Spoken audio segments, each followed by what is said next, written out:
মুসলিম শরীফের 1164 নং হাদিসে এসেছে, রাসূল করিম সাল্লাল্লাহু আলাইহি ওয়াসাল্লাম বলেন, قال رسول الله صلى الله عليه وسلم من صام رمضان ثم أتبعه ستا من شوال كان كصيام الدهر أو كما قال عليه الصلاة والسلام رواه مسلم।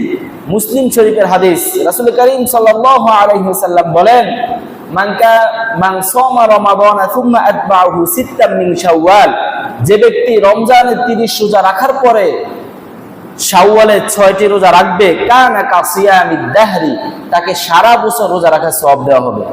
সুবহানাল্লাহ, কত বড় একটা ফজিলত!